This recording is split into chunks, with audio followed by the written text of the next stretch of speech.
주님 평화. 네, 여러분 안녕하십니까? 제가 지금 왜 웃냐면요. 1시간 전부터 녹화를 하고 있었는데 계속 중간에 전화가 들어와가지고 저희 수도원에서 여러 가지 일 때문에 전화가 들어와서 녹화 중간에 중단이 되고 해서 지금 벌써 몇 번째 녹화인지 모르겠습니다. 여기 이런 문제가 있네요. 어쨌든 다시 또 반복합니다만, 예, 여기 보이시나요? 제 상담심리대학원 같이 공부했던 이학호 목사님이라고 매우 훌륭하신 목사님이신데, 그분께서 제 영상 애청자세요. 근데 그분께서 아무래도 멀리서 이야기할 때 제 목소리가 작게 들리는 그 안타까움을 이 선물로 대신 하셨습니다. 예, 무선 마이크라 아마 여러분 목소리가 잘 들리시리라 생각합니다. 목사님 정말 감사드립니다. 계속 반복하다 보니까 이제는 어느 정도 능숙해졌습니다. 일단 하느님께서 이 세상을 창조하실 때 남자와 여자로 창조하신 이유가 뭔지는 아실 거예요. 왜냐하면 홀로 사랑이라는 것을 할 수 없어요. 하느님과 인간이 서로 사랑하기는 신과 인간의 관계이기 때문에 접근하기가 쉽지가 않아요. 궁극적으로는 그렇게 돼야 되지만 결국 남자와 여자라는 존재를 원래 하나여야 할 존재를 둘로 나누어서 이 둘이 사랑을 통해 다시 하나가 되고 그 사랑의 열매가 자녀 출산으로 이어지는 이 축복을 주님께서 만들어 주셨습니다.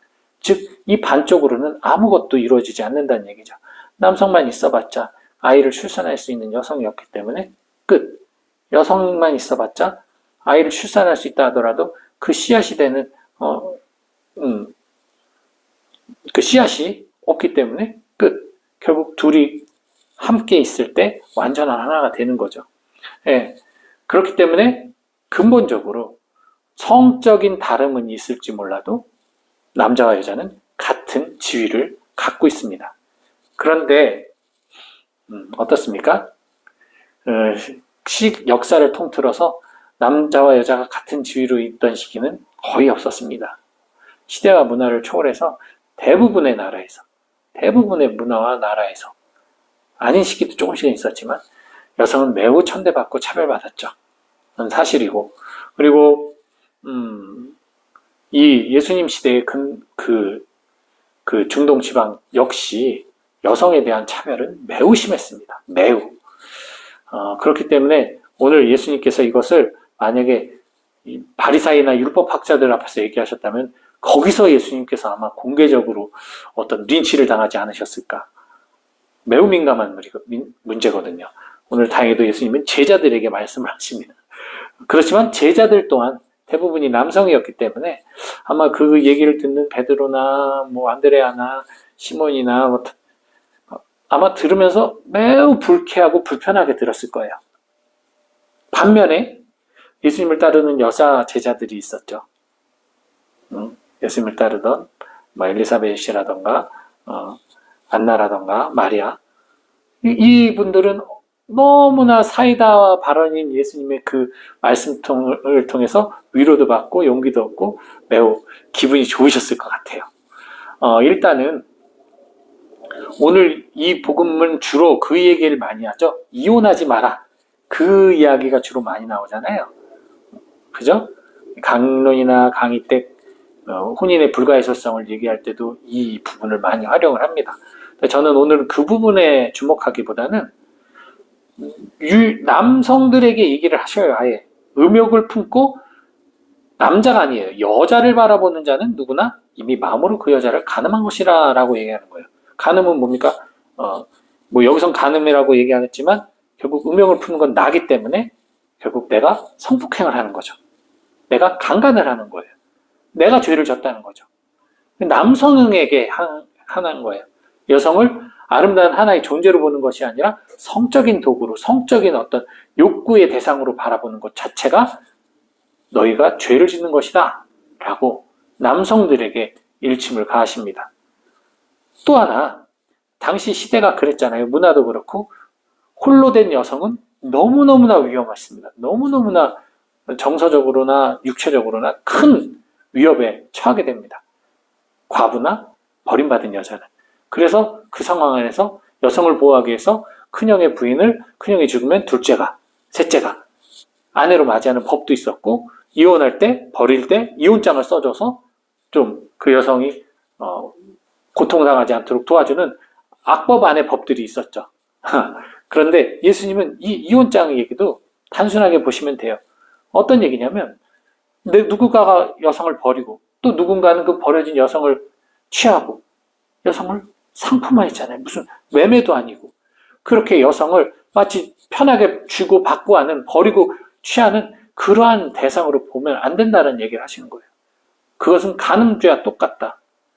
너희들이 여성이 간음하면 돌로 쳐 죽이듯이 너희들도 마찬가지다. 그렇게 여성을 대하는 너희들도 돌로 쳐맞아 죽을 그런 중죄를 범하는 것이다. 라고 말씀하시는 겁니다.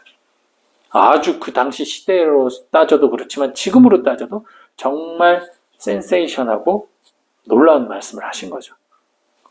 정말 예수님은 그 당시에 박해받을 만 하셨죠? 예, 어쨌든 지금은 많이 우리나라도 성평등이 이루어졌다고 하지만 여전히 요즘 젊은 친구들은 안 그럴 수도 있는데 여전히 제 나이 또래만 해도 운전하고 가다 보면 운전을 뭔가 뭐 시원치 않게 하고 막 좀 이렇게 막 신호도 잘 못 지키고 하는 그런 차 보면 아이고 저 김 여사가 운전하는구만 이렇게 생각하는 경우 성차별이죠. 남자들이 운전 개판으로 하는 남자 얼마나 많습니까? 그리고 어떤 힘든 건 남자가 되는 거야. 그 말도 마찬가지예요. 남자보다 힘센 여자들 많아요. 빌빌거리는 남자들 많습니다. 그리고 공부도 얼마나 여성들이 대부분 잘하잖아요. 그 남녀의 차별은 그런 데서 오는 게 아니고 단지 남녀의 다름은 기본적인 남자와 여자의 체형의 차이에서 오는 다름이 있어요. 그렇잖아요. 그냥 그 다름일 뿐이지 그것도 그 각자의 성역할이 필요한 거고 그리고 남자가 마치 여성을 약자로 보호하고 지켜준다고 얘기하지만 그 지켜주는 그 남자 저를 포함한 이 세상 모든 남자는 엄마가 지켜주지 않았으면 이렇게 성장할 수가 없었어요. 그죠? 함께 지키는 겁니다. 그렇기 때문에 우린 남녀는 동등할 수밖에 없어요. 그럼에도 불구하고 여전히 사회에 만연되어 있는 그것들 혹은 너무나 왜곡되게 페미니즘으로 흐른다거든가 하면서 남녀의 같음을 주장하는 게 아니라 남녀의 갈등을 조장하는 이런 문화도 좀 사실은 배격해야 될 가톨릭에서 엄히 배격해야 될 문화이기도 하죠. 아무튼 그래서 그런 부분을 봤을 때 그 지위가 동등한 지위가 이렇게 천시가 돼서 누구는 귀하고 누구는 귀하지 않는 존재처럼 차별을 당하는 것 예수님께서는 그것을 첫째가 꼴찌가 되고 꼴찌가 첫째가 된다는 말씀으로 명쾌하게 또 해석해 주시죠. 우리가 귀하다고 여기는 존재들이 사실 나중에 하느님 나라 갔을 때 보니까 의미 없고 가치 없는 사람일 수도 있어요. 근데 정말 평상시에 우리가 저런 사람은 신앙인 같지도 않고 관심도 없던 사람이 나중에 하늘나라 갔는데 주님 품 안에 안겨서 행복하게 머물 수도 있는 겁니다. 우리들은 알 수가 없어요. 뭐가 귀하고 뭐가 귀하지 않은지. 그런데 우리들의 이 생활 안에서 관습 안에서 관념 안에서 차등을 두고 차별을 두고 한다는 거죠. 갑자기 그러니까 이게 좀 생각나는 게 있는데 따라오실래요? 네, 보면 제 뒤에 이 103위 성인 성화가 우리 경당에 걸려 있는데 전부터 제가 이 얘기 저희 강론 때 수도원 형제들한테 했는데 여기 끝에서 하나 둘 셋 여기 수입제 부분에 제일 작은 얼굴로 나오신 성인 한 분이 계세요. 누군지 아세요? 여러분 여기 이분은 누군지 아시죠? 이분하고 이분 정도는 이분은 당연히 아시고 천주교 신자라면 김대건 안드레아 신부님 이분도 그냥 어느 정도 조금 신앙생활 하신 분이라면 알 거예요. 엠베로범 주교님. 뭐 그리고 이렇게 여기 요 앞에 분들은 여러분들 조금 뭐 이렇게 대철 성인도 있고 뭐 이렇게 앞에 분들은 조금만 좀 관심 있는 분들이라면 유명한 성인들이니까 이름만 대면 아는 분들이니까 아마 얘기를 하실 거예요. 뭐 정화상 바오로라던가 예 하실 거예요. 그죠? 근데 여기 뒤에 아까 말한 요분 좋아서 베드로 성인이십니다. 누군지도 모르시죠? 처음 들어보시는 분들도 계실 겁니다. 뭐 이름도 몰라요. 같은 성인인데. 한 번 더 볼까? 뭐 여기 요 라인으로 이렇게 쭉 따라가다 보면 여기 두 분 사이에 이분은 심지어 여기 저를 좀 이분은 심지어 여기 얼굴도 옆 얼굴인데 요 정도 가려서 나와요. 한쪽은 요셉 성인이신데 저도 최근에 좀 갑자기 그 생각이 나는 거예요. 이 뒤에 분들 얼굴마저도 제대로 안 보이는 분들 분명히 같은 성인의 지위에 있는데 누구는 사제라는 이유로 혹은 뭐 어떤 영향력 있는 뭔가를 교회에 했다는 이유로 앞자리에 다 배치돼 있고 같은 목숨을 바친 분들인데도 불구하고 어떤 분들은 저 뒤에서 얼굴조차 보이지 않는 게 너무 속상했던 거예요. 차라리 그냥 다 일렬 이렇게 횡대로 세워놓던가 아니면 여러 가지로 뭐 이분들을 앞에서 했으면 다른 분을 앞으로 세우던가 전 이게 형평성이라고 생각을 했었는데 되게 어리석은 생각이었어요. 왜냐하면 자 보세요. 자, 이 성인들 뒤에 보면 천사와 구름, 하느님 나라가 뒤에 있어요. 그죠? 여기 하느님 나라가 뒤에 있는데 누가 하느님 나라에 더 가까운가요? 지금 이분들이에요. 저 뒤에 있는 포도로 입은 분, 기도하시는 분. 이 뒤에 분들이 구름 안에 계세요. 이분들은 심지어 우리 눈에는 가장 멀고 누구인지조차 알기 어려운 위치에 있는 분들이긴 하지만 뭐 그림상이지만 그걸 작가가 의도했는지 모르겠지만 그분들이 더 하늘나라에 가까이 있어요.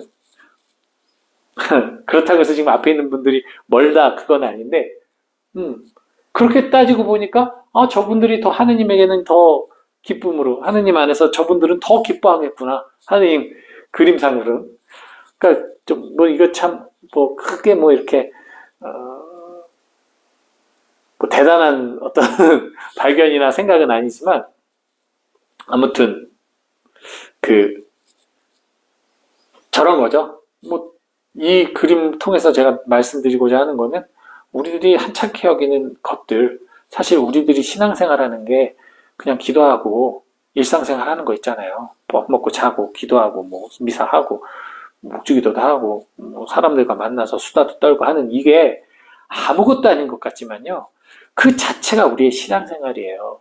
뭔가 놀라운 일을 하고 성당을 짓고 뭘 하면 하늘나라 가서 보화를 쌓는 것 같죠? 아니요. 그거 만들면서도 내 마음에는 내가 그것을 만들었으니까 나는 참 대단한 사람이지. 나는 교회를 위해서 이런 봉사를 했지만 저 사람들 저거 봐 뭐야 저거 그런 마음이 들어가 있다. 그 순간 나는 이제 꼴찌가 되는 거야 하늘나라에서. 그렇기 때문에 정말 우리들이 이 신앙생활을 하면서 특히나 신앙인들 사이에서는 어떠한 경우라도 차등을 두지 않도록 노력해야 합니다. 수도자들은 그런 부분에서 이 형제가 그래서 매우 중요하게 강조가 되는 거예요.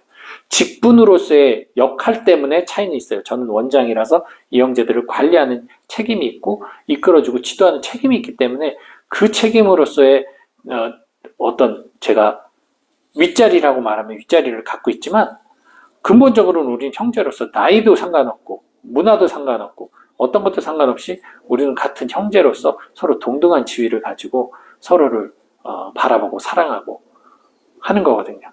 우리들 특히 그리스도인들은 그런 서로 사랑하는 가운데에서 누군가를 차별하거나 누군가를 업신여기지 않도록 그것은 오늘 복음 나온 말씀처럼 간음의 죄와 똑같은 돌맞을 죄 잘못입니다.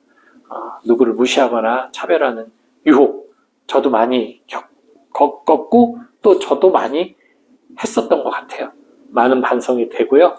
우리 정말 서로가 같은 의미로 동등한 존재라는 거 잊지 말고 기쁜 마음으로 서로 나의 이웃들을 바라보면서 행복한 하루하루 되시길 바랍니다. 주님 평안.